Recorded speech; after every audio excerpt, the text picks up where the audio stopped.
जोङो खौसेथि बर' सुबुं आफाद जानानै नैबे समाव बर'नि युथ फोर्स जि युथ स्टुडेन्ट फोर्स बे फोर्सखौ गावस्रा गावस्रि जानानै थानायखौ जोङो लुगैयाखै। बर'आव ओरैनोबो दिनैनि नैबे समाव नैबे गासैबो थासारिखौ नायोबा जोङो ज' थालायनानै जि मावनायनि मोनसे बेबस्था बे बेबस्थाखौ लानांगौ। गुबुन गुबुन संगठन गुबुन गुबुन मानसिफ्रा दानो हायो, बेयाव बादा होनायनिबो बाथ्रा गैया, बेबो मोनसे थिक। किन्तु जों सम आरो सुजुग दिनैनि जि थासारि बे थासारिखौ नायनानै जोंनिफ्राय जों मोनदांदों दे एट प्रेजेन्ट बेबायदि स्टुडेन्टस इउनियन मोनसे गोदान दानांगौ मोनसे अबस्था जायाखै होननानै जों फोथायो।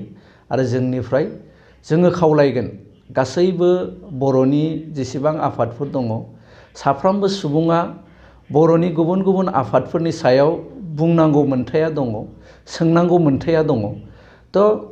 गावनि बुंनांगौखौ बा गावनि सोंनांगौखौ मोनसे सावरायलायनायनि गेजेरजों बुंलायलायनायनि गेजेरजों मोनसे राइट डाइरेक्सनाव लांनानै बर'नि थाखाय खौसेयै थानानै खामानि मावनांगौ नैबे बाथ्राखौसो जोङो बुंनो लुगैयो।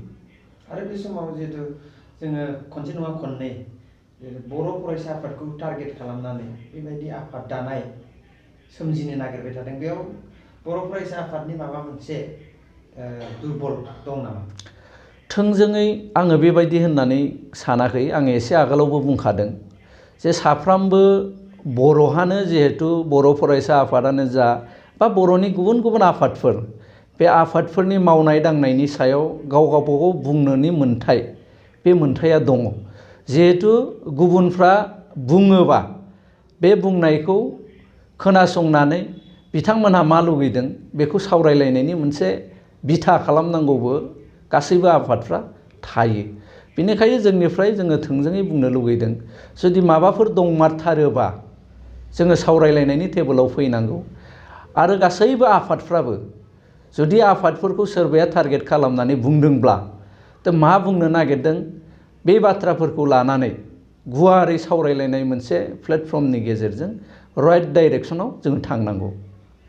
आरो बे समाव जिहेतु जोंनि गोथार बर' फरायसा आफाद बे बिथांनि माखासे दैदेनगिरि बिथांमोननि जिथु आफाद गोदान दानायाव गाज्रि रोखोमै गुलाय सिलाय खालामदों, बेयो बेसेबां गनाय जायो? आङो दहायबो जोंनो जिहेतु सान्थि नांगौ, दाख्लैबावै एकर्ड जादों, एकर्डनि दफाफोरखौ इमप्लिमेन्ट खालामनांगौनि बाथ्रा दङ। गासैबो बेसादखौ नायनानै जेखि आफादानो जाया मानो आं सान्दों नैबे समाव जोङो बेबायदि दाङाबाजि बा दावराव दावसि खालामनाया बानजानाय नङा।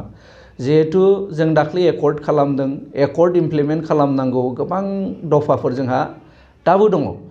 बैफोरखौ इमप्लिमेन्ट खालामनो थांनायाव जोङो आलदा आलदा गावस्रा गावस्रि थाङोबा किन्तु जोङो जोंनि एकर्डनि जि मोन्थायफोर जों मोननांगौ एकर्डनिफ्राय, बेफोरखौ मोननायनिफ्राय जोङो गोजानाव थानांगोन।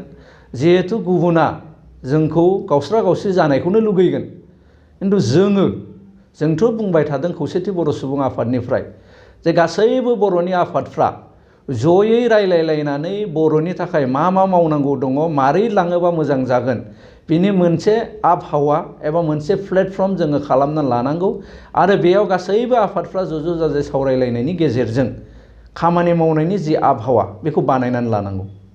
आरो बे समाव जिहेतु जोङो बिटिसि दानि बिटिआर बेखौ लानानै गासै बुहुमाव जेसेबां बर'फोर दं बेखौ लानानै जों गोग्गायो। नाथाय बिटिसिनि सिङाव बा बिटिआरनि सिङाव बेबायदि दावराव दावसि जायोब्ला जोंनि गुबुना जोंखौ नेवसिनायाव गोबां आग बारायगोन। बे समाव जोङो बेखौ खोब मोजाङै सिन्था खालामनांगोन। दहाय आगोलावबो जोङो बे बाथ्राफोरखौनो लानानै सावरायदों।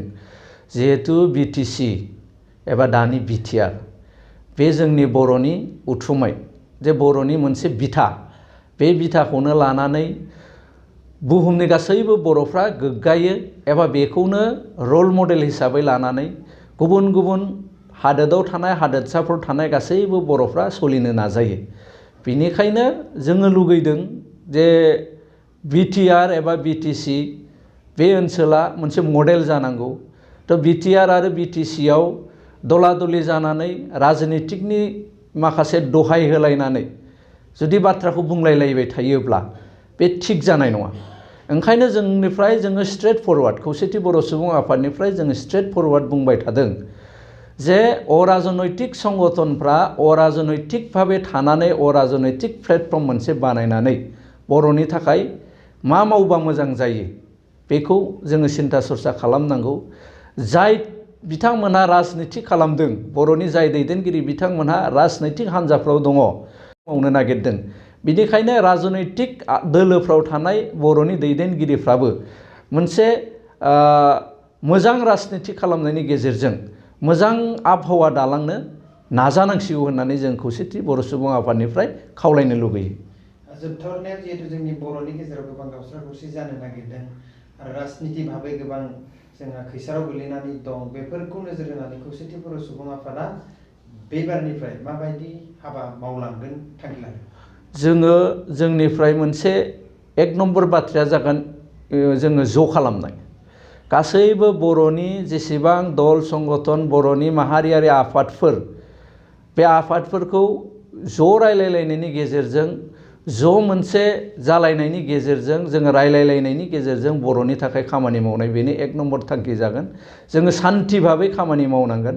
एबार ओंखायनो जोङो 80 बोसोरारि जथुमा जि जोंनि लांहिनाव जागोन, कार्बि आंलंनि लांहिनाव 25, 26 आरो 27, बिनि 26 डे खालि 26 अक्ट' खालि जोङो मोनसे सावरायमेल जोङो लानो नागिरदों। बर'नि गासैबो माहारियारि आफादफोरनि दैदेनगिरि बिथांमोनखौ जोङो हांख्रायगोन। जोङो इतिमध्य प्रग्रामा जोंना ओंखारबाय। गाबोन समफोरनिफ्राय जोङो गासैबो अराजनैतिक जि बर'नि आफादफोर दङ, बे आफादफोरखौ लेंनानै रायलायलायनायनि गेजेरजों मोनसे रिजलिउसन एडप्ट खालामनानै बे रोखोमै खामानि मावलांनो थाखाय जोङो खौसेथि बर' सुबुं आफादा थाम थिम जों खालामबाय थादों।